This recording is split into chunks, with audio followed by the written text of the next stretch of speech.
A paz do Senhor, amados irmãos, louvado seja Deus, agradecemos ao Senhor Jesus por este momento, por esta oportunidade que Ele nos concede de estar aqui utilizando deste meio de transmissão para nós falarmos a respeito das nossas lições bíblicas. As lições bíblicas que está estudando o plano de Deus para Israel em meio à infidelidade da nação. E nós estamos estudando dessa feita a lição de número 8, Naamã é curado da lepra. E eu quero desde já agradecer ao Senhor pela oportunidade e dizer a você que seja muito bem-vindo, que você possa compartilhar esse link e também fazer as suas observações, tá bom? Você pode também participar.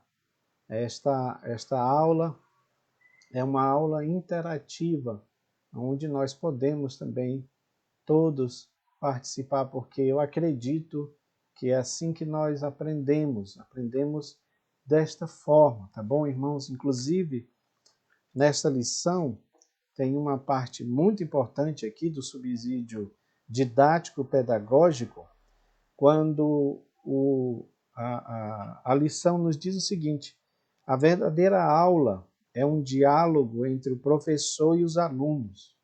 O ideal seria que toda aula fosse como resposta a uma pergunta dos alunos.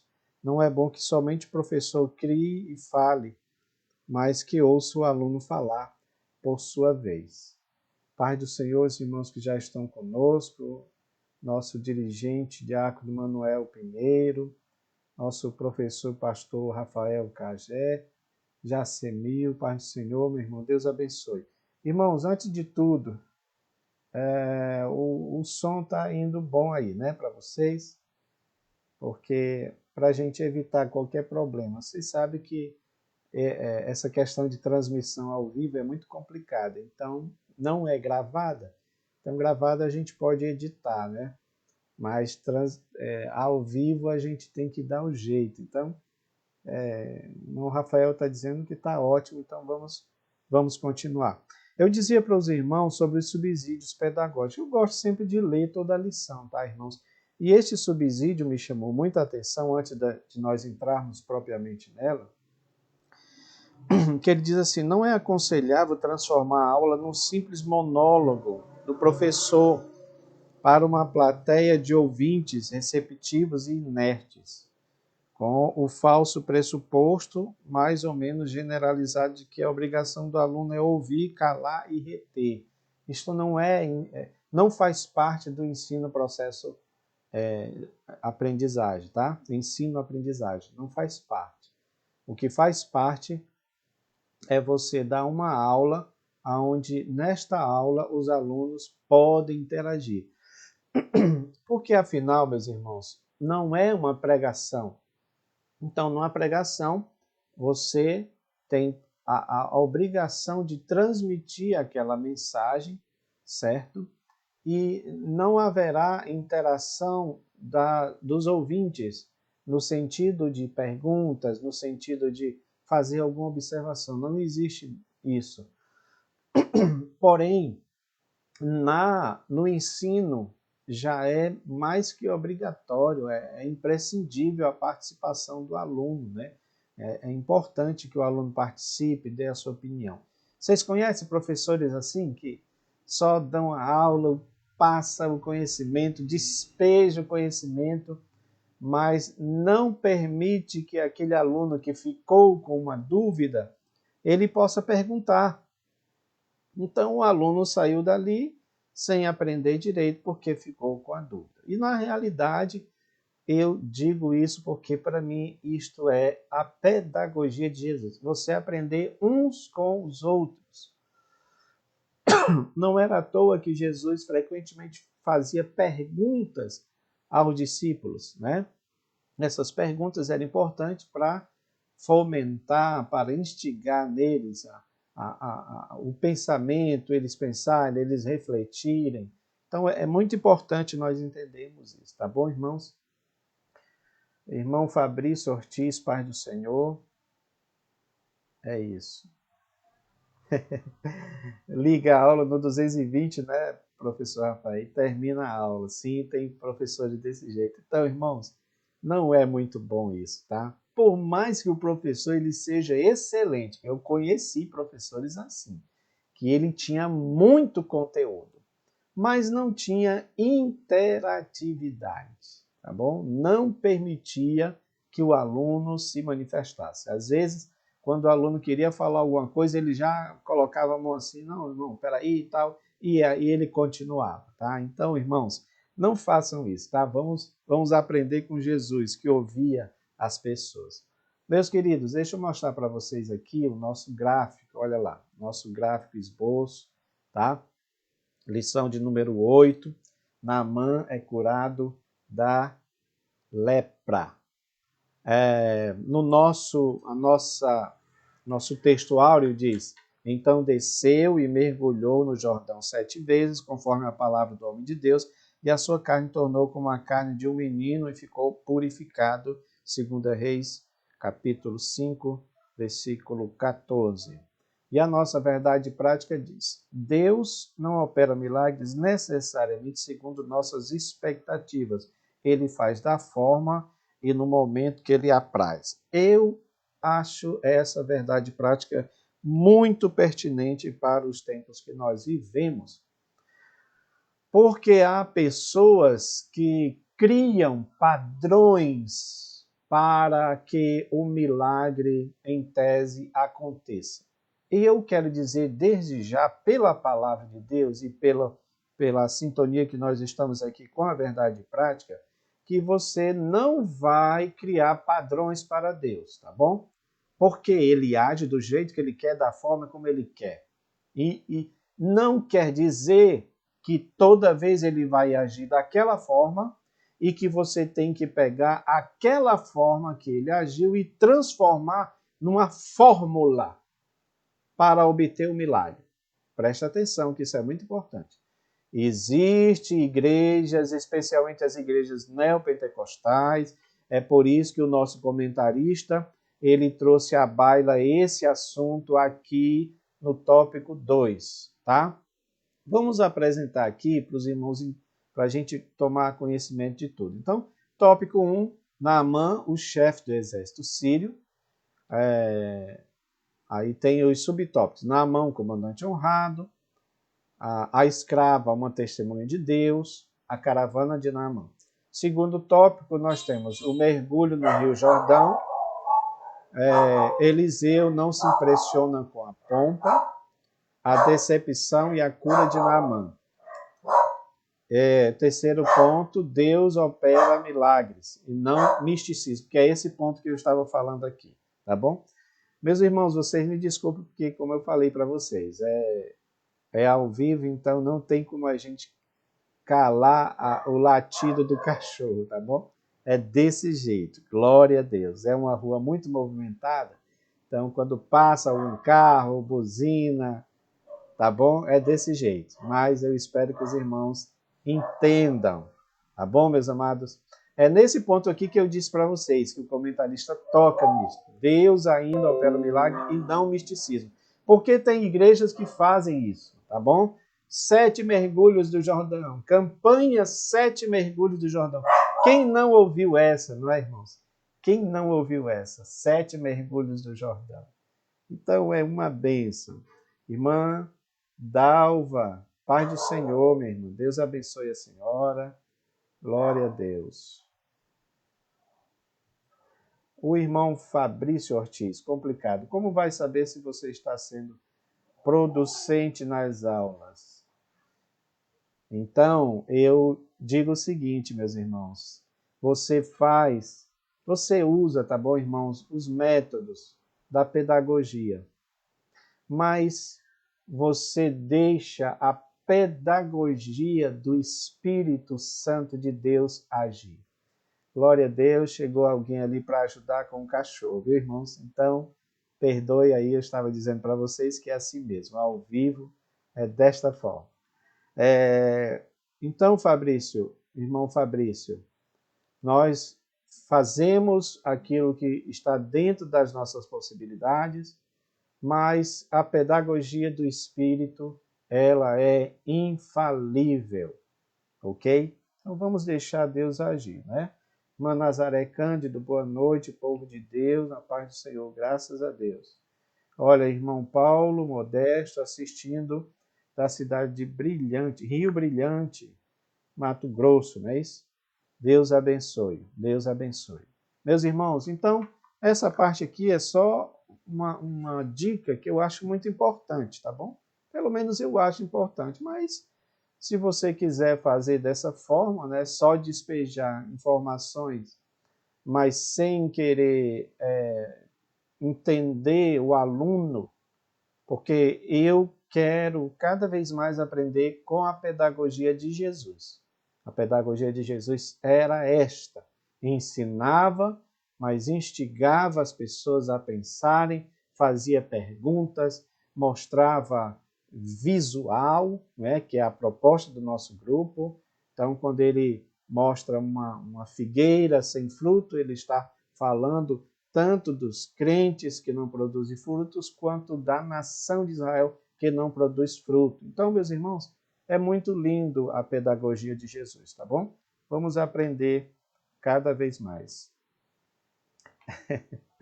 Pois é, irmã Dalva, eu costumo colocar um fundo aqui, mas às vezes também atrapalha. Alguns irmãos dizem que fica alto e é difícil a gente achar o tom aqui certo, tá, irmãos? Mas vamos lá, a esposa chegou ali, acredito que ela vai ajudar com essa questão do latido do cachorro. Glória a Deus. Meus queridos, a nossa lição, como diz um comentarista que nós gostamos muito, e também ele tem muito tempo aí, né, mostrando, fazendo vídeos, a nossa lição, ela sai um pouco daquela linha habitual, que é exatamente falando sobre os profetas, sobre os reis, porque a ideia aqui é focar em Israel, a nação de Israel. Mas aqui nós já temos algo um pouco diferente. Porém, eu não acho que saiu tanto do tom. Por quê? Porque nós estamos falando de um milagre, tá bom?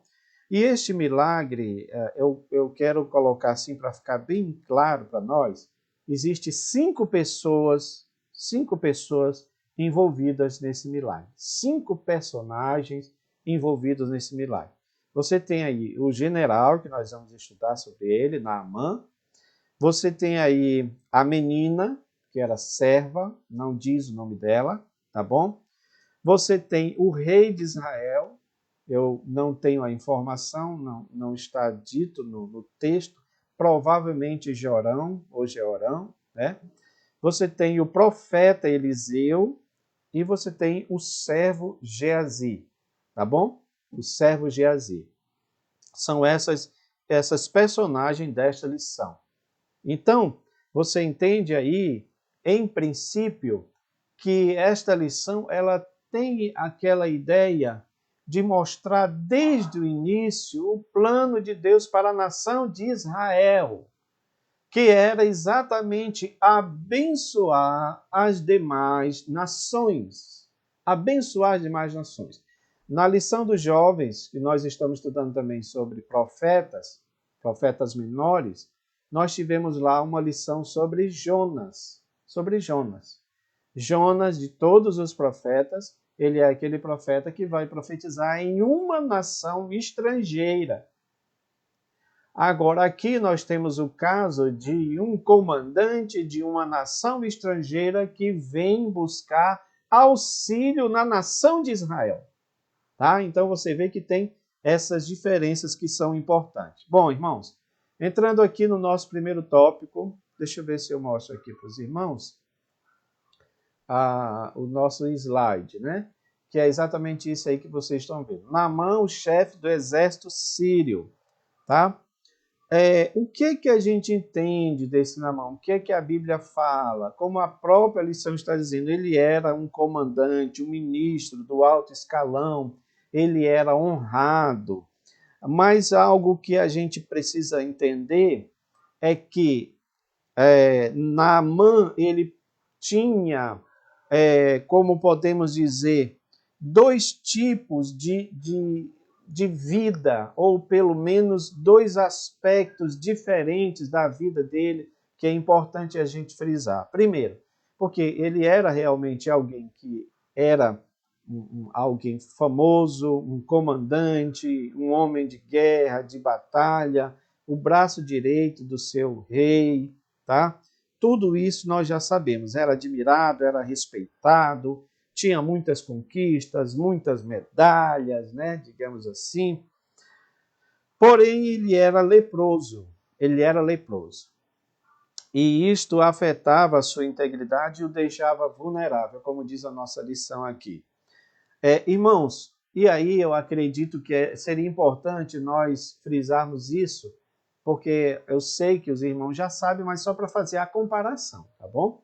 Então, todos nós sabemos que a lepra na nação de Israel era considerada algo repugnante, como se fosse uma maldição. Então, o leproso na nação de Israel, ele estava fora do convívio social, tá? Porém, não era assim na nação síria.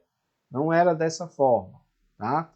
Tanto é que Naamã, mesmo leproso, mas ele estava lá como um comandante, como alguém que era respeitado, valorizado pelo seu rei. Agora, preste atenção, irmãos.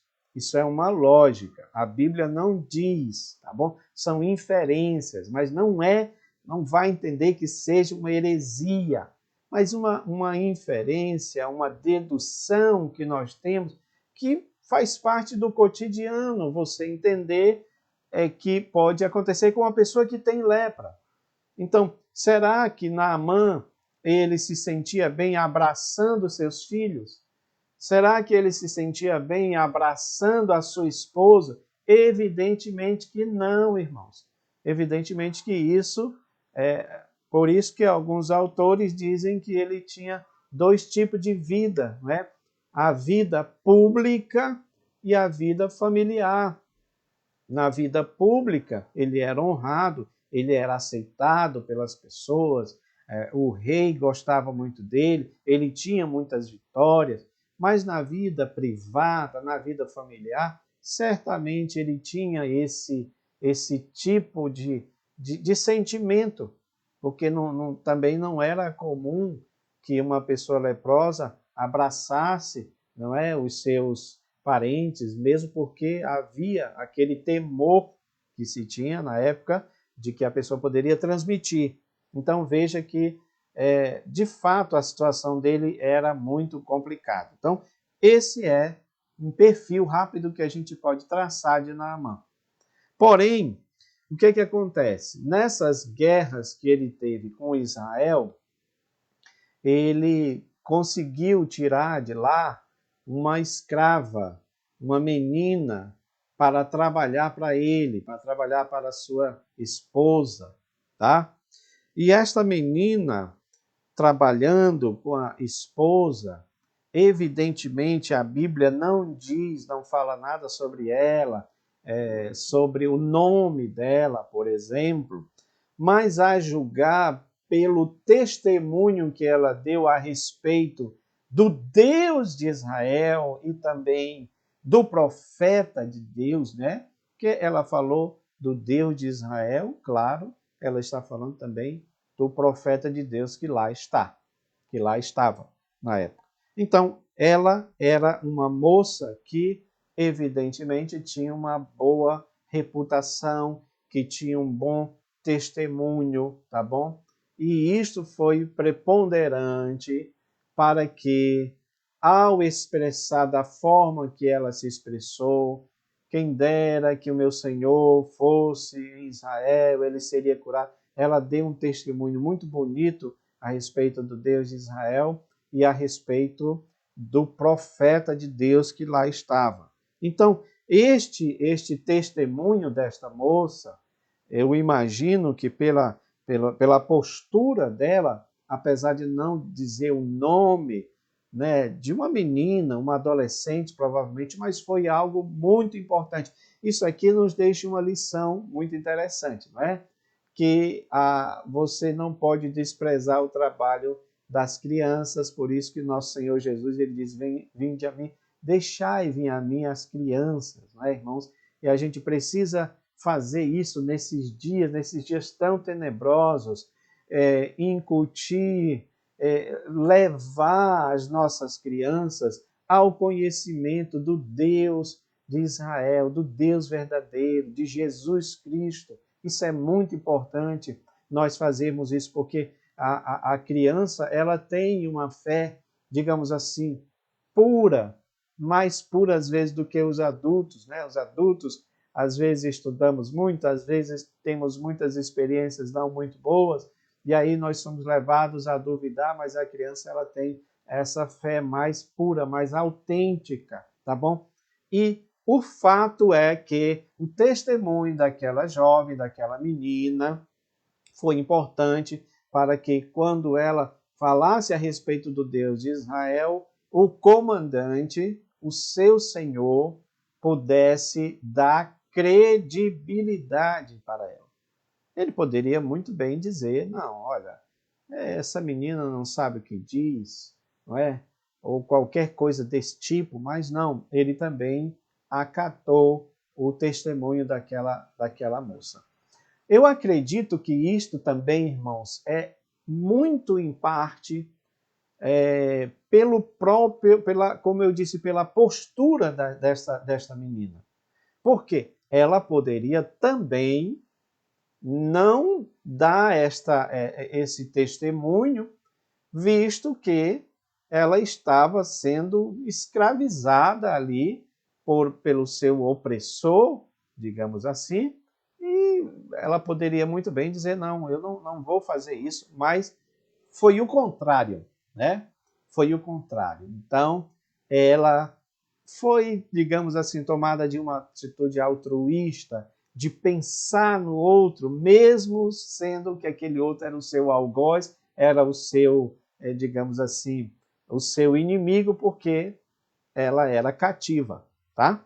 Mas ela não tem esse tipo de atitude. Ela tinha tudo para odiar o seu senhor, mas ela não faz isso, né? Você vê, então você entende que aí é uma atitude muito valorosa desta menina.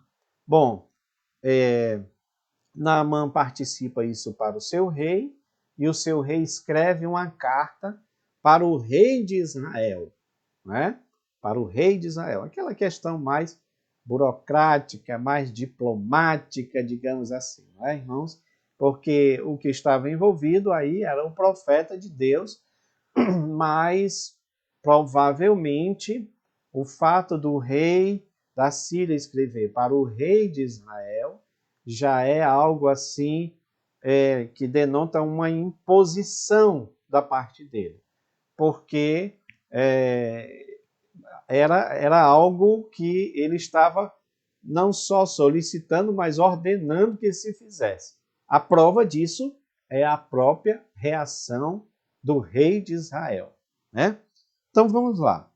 Isso aqui é o primeiro ponto, né, que nós falamos sobre Naamã.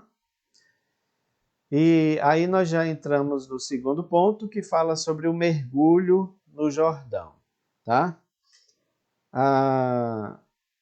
Então, nós temos nesse ponto aí, são 3 subpontos. Eliseu não se impressiona com Naamã, a decepção e a cura de Naamã. Deus ainda opera milagres e não misticismo, que nós já estávamos falando sobre isso daí. Meus amados, bom, Agora a questão ficou assim, diplomática. Ficou um problema para ser resolvido entre nações, visto que o rei sírio, ele escreve uma carta, não é? Solicitando, ordenando que o rei de Israel providenciasse a cura para o seu comandante. Meus amados, qual foi a reação do rei de Israel? Ele rasga suas vestes, né? Ele rasga suas vestes. E ele diz, em outras palavras, olha, ele está buscando um pretexto para romper com o nosso acordo ou para declarar guerra, quem sabe, ou seja, ele tomou aquilo como algo muito complicado, porque de fato o rei de Israel ele não poderia fazer nada. E como estes reis de Israel estavam constantemente envolvidos com idolatria, muito provavelmente este rei não poderia nem sequer pedir a Deus a cura, visto que ele também estava numa situação difícil, espiritualmente falando, eu estou dizendo, tá bom, irmãos? Então, o que é que acontece? Ele, claro, que fica com receio, com medo, porque ele estava vendo ali um incidente diplomático acontecendo. Esse rei está querendo uma ocasião para guerrear, para lutar contra mim, não é? Ele nem sequer, irmãos, pensou no Deus de Israel. Ele nem sequer pensou nisso.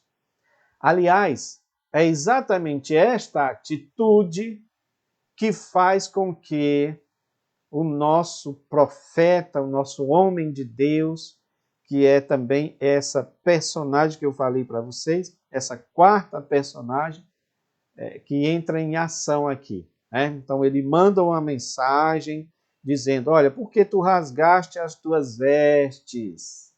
Deixa vir a mim e saberá que há profeta em Israel. Não está claro se essa parte final da frase está dizendo saberá que há profeta em Israel. O Eliseu se refere ao rei da Síria, ao Naamã, ou ao próprio rei de Israel. Tá? De qualquer forma, acredito eu que a frase se aplica aos dois. Por quê, irmãos?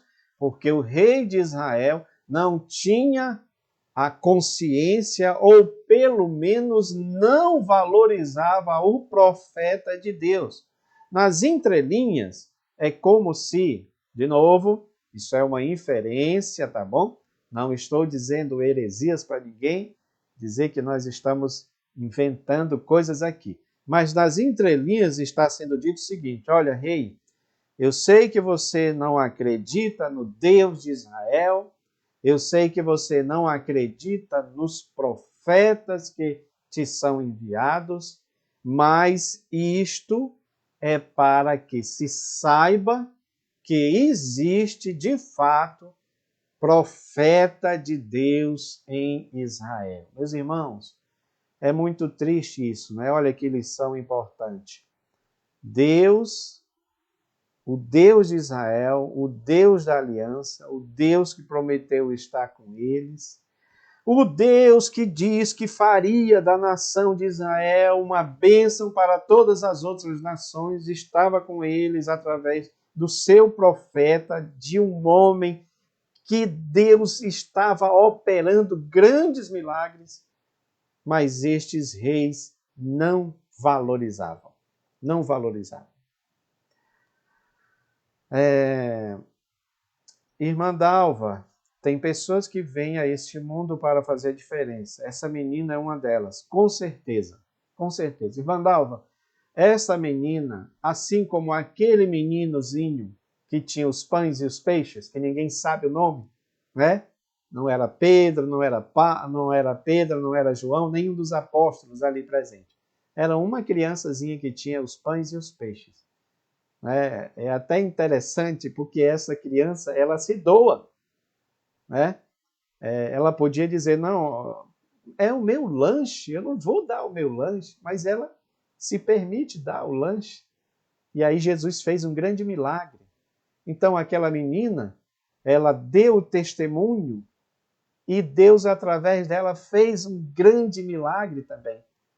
Foi através do testemunho dela que aquele homem doente chegou até o profeta e Deus operou através do profeta o milagre. Então, irmãos, escute bem, são os anônimos de Deus. Ah, como eu gosto dessa parte, tá bom? Tem pessoas que são desconhecidas na terra, mas são muito conhecidas e valorizadas no reino celestial. Aleluia! Glória a Deus por isso. Tá? Sobrinho de Paulo também, né? Sobrinho de Paulo. Fabrício Ortiz, se não fosse a sabedoria e convicção do profeta, o rei iria agir de forma inconsequente. De fato. Tá bom? Então, meus irmãos, preste atenção numa coisa aqui. Eu estava pensando comigo, tá? De novo, uma inferência minha, tá bom? Mas eu não creio que é nada muito distante do que estamos estudando. O profeta ele poderia também ficar recolhido né, aos seus afazeres. Ele poderia muito bem, se quisesse, não intervir em nada. Só que tem um negócio. Quando o nome de Deus precisa ser glorificado entre as nações, Deus levanta os seus profetas. Deus age através dos seus homens, dos seus servos. E isso é que faz a diferença. É por este motivo que Eliseu também vai lá e diz, olha, rei, você vai ficar sabendo, Naamã vai ficar sabendo, o rei da Síria vai ficar sabendo que existe profeta de Deus em Israel. Profeta de Deus, tá bom? Porque a glória não seria para o profeta, a glória seria para Deus.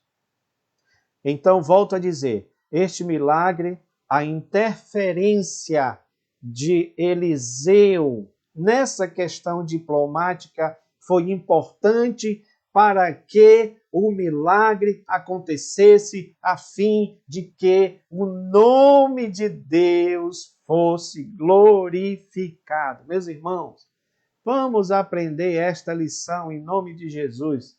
Tudo na nossa vida é para a glória de Deus. Tudo que acontece em nossa vida é para a glória de Deus, significa dizer que o nome de Deus vai ser glorificado. E isso é maravilhoso. Quando nós glorificamos o nome de Deus, quando nós santificamos o nome de Deus entre as pessoas, entre as nações, isso significa dizer que você não vai escandalizar o nome de Deus, pelo contrário, você vai, pelo Espírito Santo agindo na sua vida, fazer coisas que o nome de Deus seja glorificado, porque foi este o exemplo que Jesus deixou para nós. Tudo que Jesus fazia, ele atribuía para o Pai, para glorificar o Pai. E ele fez isso para nos dar o exemplo.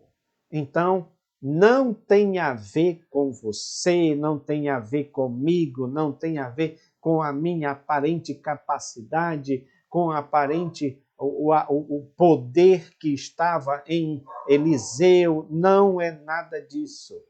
Tem a ver com o que Deus quer fazer para que o seu nome seja glorificado.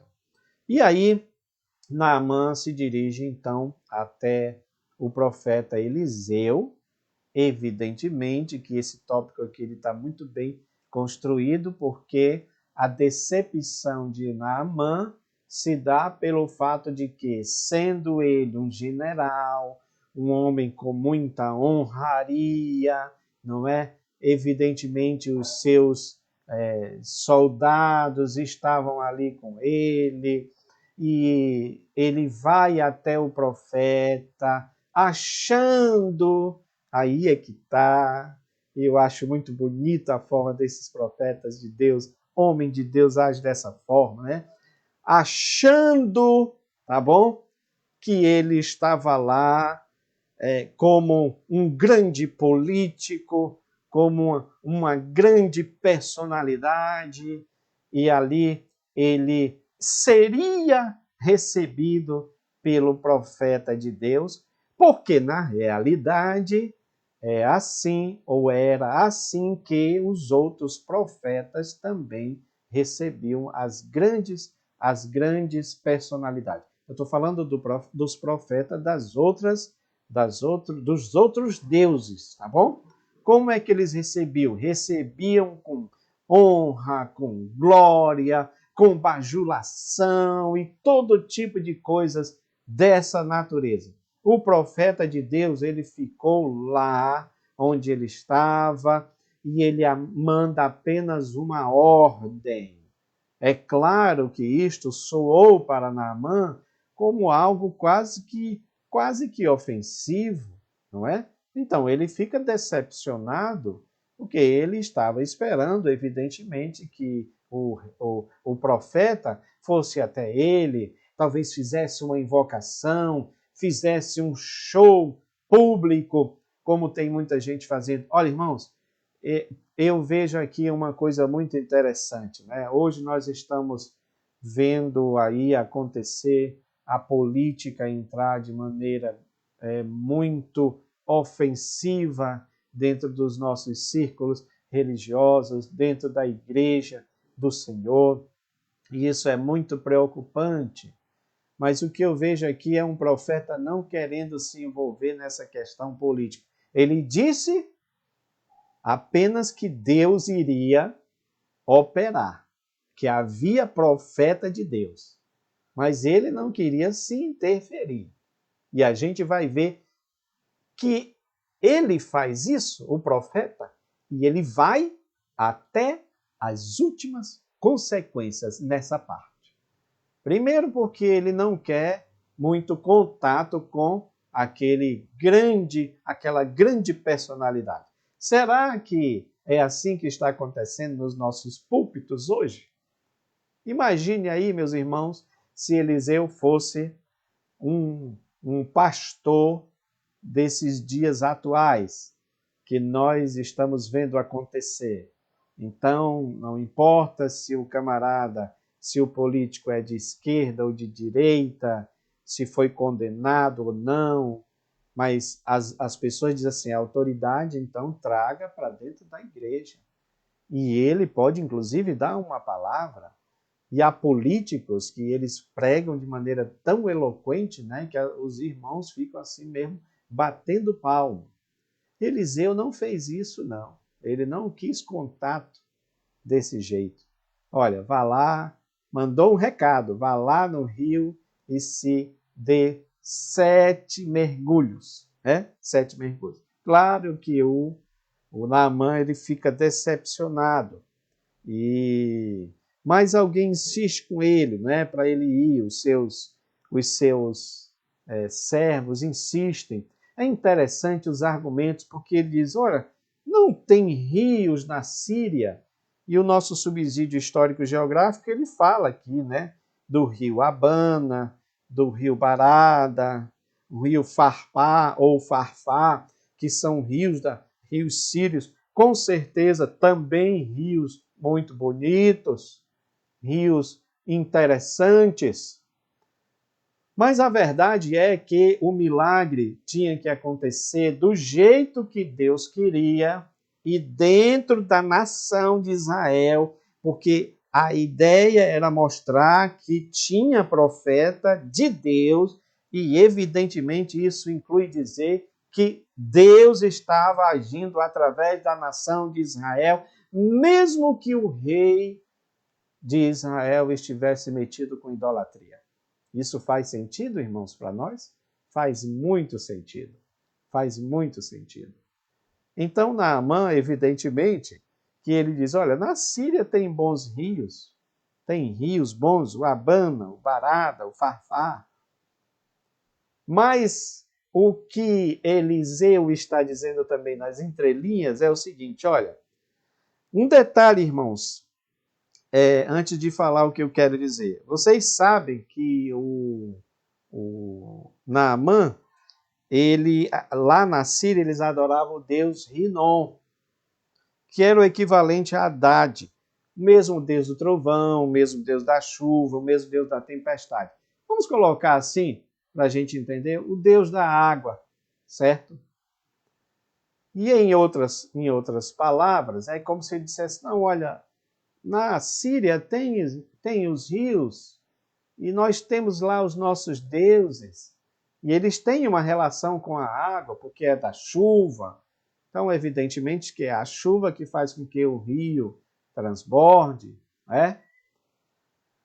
Mas Deus estava querendo dizer, Deus estava querendo fazer um milagre, e o profeta, nas entrelinhas, está dizendo o seguinte, olha, pode ser que na Síria tenha bons rios, mas a cura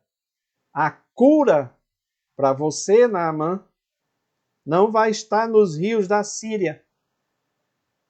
A cura para você, Naamã, não virá do Deus da chuva, da tempestade, da água, como vocês adoram lá. Não. A cura virá pelo Deus de Israel.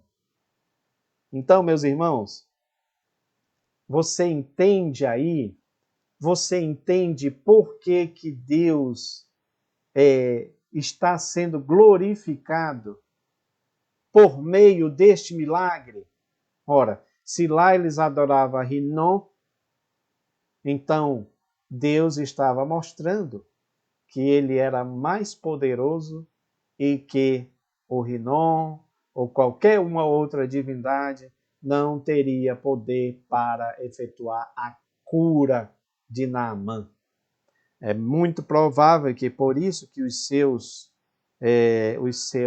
servos tenham feito, não é, esta observação. Vamos lá, vamos fazer o que o profeta está pedindo. Se fosse uma coisa mais difícil, você não faria. Porque é claro, não é, irmãos? Naquele contexto social, religioso, eles faziam coisas absurdas para se conseguir, muitas vezes, um benefício dos deuses, até matar, até mesmo tirar a vida de um próprio filho. Isso era uma coisa difícil, imagino eu, para um pai fazer, mas eles faziam isso. Então, a observação dos servos de Naamã estava correta. Se ele pedisse uma coisa mais difícil para você, você não faria? Mas ele está pedindo apenas que você vá tomar um banho e mergulhe 7 vezes. Então, Naamã, encorajado pelos seus servos, ele vai e faz o que o profeta diz. Ele se banha no rio 7 vezes. E aí, meus irmãos, entra esse ponto aqui. A irmã Dalva está dizendo, na Síria tem rios, mas não tem profeta de Deus. Perfeito, irmã. Perfeito, é isso aí. Né? E Fabrício, igual o rei dos Amonitas, Hanum, em Crônicas, quando Davi quis prestar voto de pesagem daquela morte de seu pai, Naás, enviando presente, mas escutando conselhos ruins. É isso aí. Então, irmãos, é interessante, não é? Existem várias histórias nesse sentido, mas a ideia aqui é que o nome de Deus seja glorificado. O nome de Deus seja glorificado. Era isso que Deus queria desde o início e é isso que ele quer ainda hoje, tá bom? O nosso comentarista, ele diz, Deus ainda opera milagres e não misticismo. Misticismo. Você estuda o misticismo, então você entende que misticismo é uma mistura de crenças religiosas e, evidentemente, que o sincretismo religioso aí está em pauta, tá bom? Não só o sincretismo, mas como vários outros elementos também religiosos, tá? Estão envolvidos, e acredito eu que o comentarista está dizendo, porque ele diz aqui, olha, que o fato de usar o número 7, isso não está falando, irmãos, de uma fórmula. Não é uma fórmula. Não é você mergulhar 7 vezes que Deus vai operar o milagre. Especialmente se Deus não mandou, certo? Porque imagino eu que se o profeta mandou foi porque Deus falou ao coração, à mente dele, de maneira bem contundente, e aí ele vai dar a ordem e o homem vai e faz. Mas isso não quer dizer que se a gente fizer dessa mesma forma, dar 7 mergulhos, às vezes eu fico até achando graça, porque tem coisas tão estranhas acontecendo, irmãos. Tem irmãos aí, não é, entrando dentro da lama, e eles falam mesmo, estamos aqui na lama, ou então estamos aqui no rio, dando 7 mergulhos, porque eles encaram isso como uma forma mística, sincrética, tá? Feitiçista, na verdade, tá? Então, eu já vi, inclusive eu já vi, desculpa falar, mas a gente tem que dizer isso, eu já vi até na Assembleia de Deus, campanha 7 muralhas, campanha 7 voltas em Jericó, tá?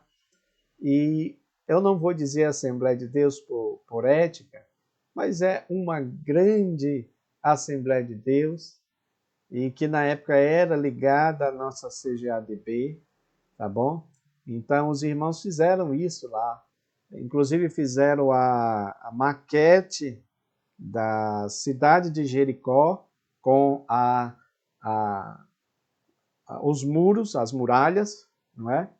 Então eles estavam lá 7 dias, todo dia, não é? E quando chegou no 7º dia, eles fizeram do mesmo jeito que estava lá na Bíblia, né? E eles deram as 7 voltas sobre as muralhas, e aí depois o pastor ordenava e todo mundo ia lá e pisoteava as muralhas, tá? Meus amados, eu acredito que nós não agimos desta forma, porque Deus não deixou fórmula. Deus não deixou fórmula. Porque quem criou estas formas de agir foi Ele. Mas Ele não disse que era para a gente fazer da mesma forma. Então, o fato de Jesus cuspir no chão, fazer um lodo, uma lama ali, e colocar nos olhos do cego para ele ver, isso não quer dizer que é para nós fazermos desta forma. Não é para usar esta fórmula. Mas Jesus diz, em meu nome, curarão os enfermos. Então tem uma diferença, meus irmãos. Jesus tem a forma dele de agir, Deus tem a forma dele de agir. A gente precisa entender isso, tá? Então vamos acabar com essa questão mística dentro da igreja, tá bom, irmãos? Porque de fato a coisa está muito difícil, né? Uma vez eu vi um pastor muito influente dizer uma coisa importante. Antigamente, as igrejas neopentecostais costumavam imitar a Assembleia de Deus. Hoje, infelizmente, muitas Assembleias de Deus, não todas, porque ainda tem pessoas que, sabe, seguem o Evangelho de Jesus, né? Nós não queremos generalizar, mas então esse pastor diz, infelizmente hoje muitas Assembleias de Deus estão imitando as igrejas neopentecostais. Veja que a coisa inverteu, né? Então essa questão de usar numerologia, essa questão de usar sal, porque já teve a Assembleia de Deus aí que o camarada fez a mesma coisa, né? Colocou sal grosso lá no corredor e mandava os irmãos andar por cima do sal, que é para libertar, para expulsar demônio. Ou seja, irmãos, muita coisa estranha, entendeu? Muita coisa estranha acontecendo, né? Então é importante que a gente entenda isso. Deus não age por padrões humanos. Deus não cabe dentro da caixa humana, tá bom, irmãos? Da forma de agir dos humanos. Rafael, meu irmão, ele está dizendo o seguinte: esse misticismo é influenciar o que o objetivo. Não entendi muito bem, irmão Rafael. Influencia que o objetivo tem algum poder. Entendi. É isso, irmão Dalva. Muita coisa estranha acontecendo, viu, irmãos? Eu vou ficar com Jesus, eu vou ficar com a doutrina que eu aprendi, tá bom? Não quero mudar, quero continuar dessa forma, mesmo que achem que a gente... porque sempre vão criticar, tá bom? Esses modismos, essas coisas vão aparecendo, e os irmãos dizem, mas não importa, porque Deus está operando, tem muita coisa, né? Deus está operando, tem muito avivamento e tal, mas eu vou ficar com Jesus. Tem um hino antigo do Edson e Thelma que ele canta isso, né? Eu prefiro ficar com Jesus, prefiro ficar com a palavra do Senhor. E aí, meus irmãos, o que é que acontece? Ele mergulha 7 vezes e Deus operou o milagre de maneira poderosa, que quando ele sai na 7ª vez, quando ele sai do 7º mergulho, né? Quando ele sai do rio, a sua pele estava limpa como a de uma criança. E é interessante que alguns autores dizem que esse texto, essas palavras utilizadas como uma criança, é mais ou menos a mesma utilizada na questão da menina, não é? Olha só, não é? Para fazer meio que um paralelo aqui, foi através de uma menina que Deus usou para que o Naamã fosse até Israel procurar pela cura, e Deus operou através do profeta de Deus, deixando a pele daquele homem como uma criança, como uma criança. Que coisa maravilhosa. Aí, meus irmãos, entra outros personagens aí que nós já vamos encerrar por causa do nosso tempo, né? Então, olha só, o terceiro ponto é Geazi é acometido da lepra. Porque o que acontece? O Naamã, claro que ele ficou feliz com a sua cura, e eu posso dizer aqui, digo eu, não o Senhor, muito provavelmente Naamã nunca tinha presenciado algo desse tipo. Eu ouso dizer que muito provavelmente Naamã, que era adorador de Rimon, nunca tenha visto o seu Deus, seu falso Deus Rimon, operar um milagre desta natureza. Então é claro que ele fica feliz. E é claro que para essas pessoas, você recompensar a divindade com algum tipo de presente é algo natural para aquele contexto religioso. Então, o que é que ele faz? Ele quer presentear ao Eliseu, tá? Ele quer recompensar Eliseu com os seus presentes. E aqui que fica aquela lição que eu estava dizendo desde o início. Presta atenção. A glória de Deus precisava se manifestar neste homem para que se cumprisse aquilo que o profeta disse, meus irmãos. O que foi que o profeta disse? O que foi que o profeta disse? vocês vão saber que existe Deus em Israel. E vocês vão saber que o Deus de Israel não é igual ao Deus de vocês. O Deus de Israel não aceita barganha. O Deus de Israel não se vende. O Deus de Israel não aceita tratativas mercadológicas. Aleluia! Como se está fazendo nos dias de hoje, mercadejando a palavra de Deus, mercadejando os milagres, mercadejando aquilo que acontece, os milagres que acontecem. O homem de Deus rejeita os presentes. Por que isso, irmãos? Porque ele estava mostrando, em outras palavras, que Deus, ele não se vende, como diz o nosso comentarista. Deus não se vende. Deus não se negocia. Com Deus não se barganha nada. Se Eliseu fosse alguns desses pastores e pregadores de hoje, ele receberia todos aqueles presentes e ainda mais. Tá bom, irmãos? De fato, Deus não compactua com esse tipo de coisa. Então, o que acontece, meus irmãos? O Deus de Israel, ele prova com isso, ele mostra com isso, que ele não é aqueles outros deuses que as pessoas, para conseguir alguma coisa, fazem todo tipo de sacrifícios e dão todo tipo de presente.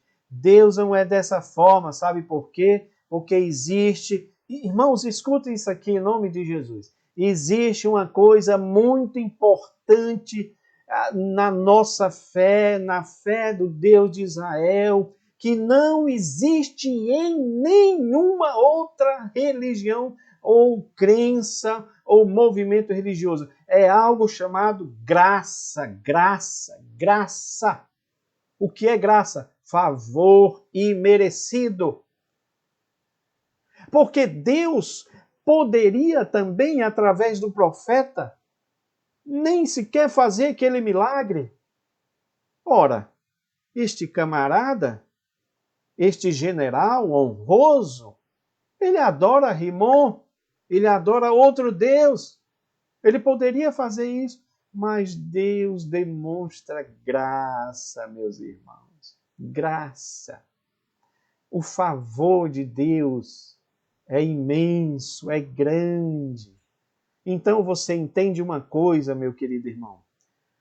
Independente se seja um ímpio ou um justo, tudo que nós recebemos de Deus é por graça, porque nem eu e nem qualquer pessoa merece alguma coisa. Nós não somos merecedores. Esse tipo de coisa precisa ficar bem clara, porque tem gente focando tudo no homem. É um antropocentrismo sendo pregado hoje nas igrejas, como se você fosse a cereja do bolo. Meu irmão, nós fomos caídos, nós caímos da graça. A Bíblia diz que todos nós pecamos, não há um justo, nenhum justo sequer. Nesse ponto, nós somos todos iguais. Mas aqui Deus estava querendo mostrar que ele era superior a este Deus que o Naamã adorava. Inclusive, Deus é superior na moral.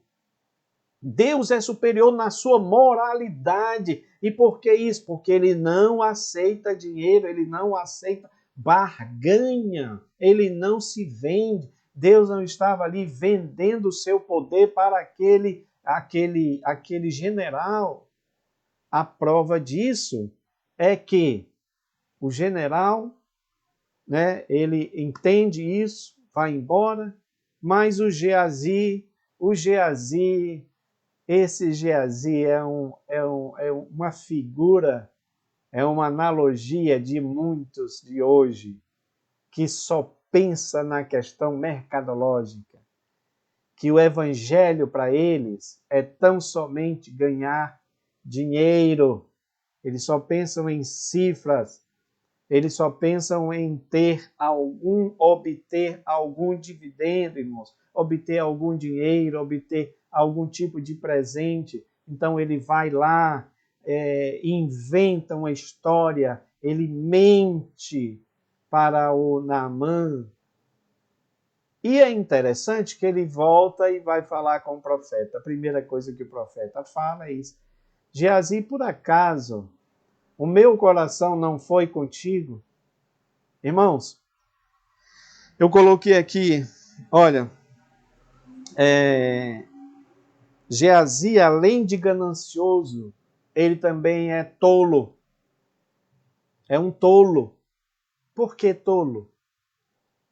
Porque será que ele achava que ele poderia enganar um homem de Deus? Olha, irmãos, por que ele é um tolo? Porque Deus revelava tudo para o profeta. Um homem de Deus é assim. Nada fica oculto ao seu conhecimento quando Deus está ali em sintonia com ele e principalmente quando algo procura, é isso que a gente precisa entender, procura macular a santidade de Deus. Tudo isso que eu falei anteriormente aqui sobre o fato de Eliseu não aceitar a barganha, digamos assim, o presente do general Naamã, tudo isso aqui, irmãos, repara que o nome de Deus fosse glorificado. Agora, este camarada Geazi, ele vai e desfaz tudo. Ele vai e tenta macular o nome de Deus. Mas Deus, ele não aceita esse tipo de coisa. Aí o que é que acontece? Geazi, a sua falta de entendimento do que é o Deus de Israel vai lhe custar muito caro, porque agora a lepra que estava em Naamã vai passar para você. Olha aí, irmãos, a vergonha que estava em Naamã com aquela doença, que o excluía não do convívio da sociedade, mas com certeza do convívio familiar, porque ele não poderia ficar abraçando seus filhos, a sua esposa. A vergonha que estava lá naquele homem através desta doença vai passar agora para você, Geazi. E no caso de Geazi era mais complicado ainda, porque ele era judeu, então é claro que para um judeu significava a lepra o distanciamento do convívio social. E também, irmãos, uma maldição. Então veja que este homem, por ganância, foi amaldiçoado exatamente por aceitar esta barganha, por aceitar esse presente que não era para ele aceitar. Meus irmãos, é muito sério isso. Essa lição, apesar de, como eu disse para vocês, a gente achar que ela está destoando do tema geral, mas a ideia aqui, meus irmãos, é exatamente isso que diz na conclusão. E eu já vou concluir. A cura de Naamã nos mostra que Deus está disposto a perdoar e salvar a todos, até um idólatra. Porque é interessante que Naamã, agora, ele sabe quem é o Deus de Israel e ele vai adorar ao Deus de Israel. Mesmo que o seu rei lá, né?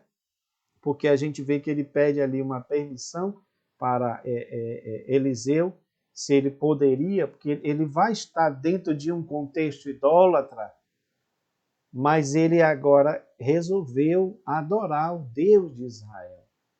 E Eliseu disse: vá em paz, vá em paz. Tudo isso é para que o nome de Deus fosse glorificado em outras nações, isso em cumprimento ao que foi dito para Abraão, que através dele todas as nações da terra seriam abençoadas, exatamente para que as pessoas entendam que existe Deus em Israel. Meus irmãos, eu quero encerrar essa palavra, dizer para você que a palavra de Eliseu ela é profética neste sentido. Porque hoje o mundo todo está voltando-se para vários outros deuses e até mesmo para Deus nenhum, ou para o Deus do ateísmo, que é o que eles acham. Mas, brevemente, todas as nações da terra conhecerão que há Deus em Israel. Exatamente quando Jesus descer do céu e todas as tribos, todas as pessoas, todas as nações se dobrarão para adorar ou reconhecer que o Senhor Jesus é Deus e Ele é o Deus que veio a partir da nação de Israel para todas as nações. Amém, meus irmãos? Amém? Então, eu quero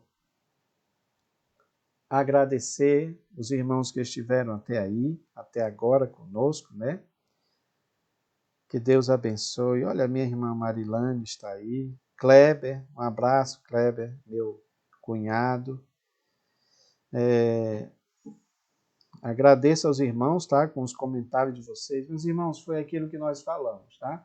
A lição é assim, é para nós aprendermos uns com os outros, né? Com comentários, com as observações, às vezes com aquilo que você lê em outros livros, em outros comentários. Tudo isso é bom, irmão, você trazer para a aula, tá? Então, você que é professor, faça isso. Transforme a sua aula. Não fique preso apenas à lição. A lição é ótima, muito bem escrita, mas ela é resumida por causa de espaço. Aí nós temos o livro de apoio, mas fora o livro de apoio tem tantos outros livros também que você pode também utilizar, tá bom? Então quero agradecer aos irmãos que estiveram conosco até agora. Irmão Rafael, a irmã Dalva, nossa irmã Arlete, da nossa congregação, pastor Silvestre. Então, Deus abençoe vocês, tá bom, irmãos? Vamos continuar servindo ao Senhor, tá bom? Não barganhando, não negociando o Evangelho, mas pregando o Evangelho enquanto é tempo, porque a noite vem quando nós não podemos mais trabalhar, tá bom? Deus os abençoe e que dê um final de semana abençoado para os irmãos. Amém.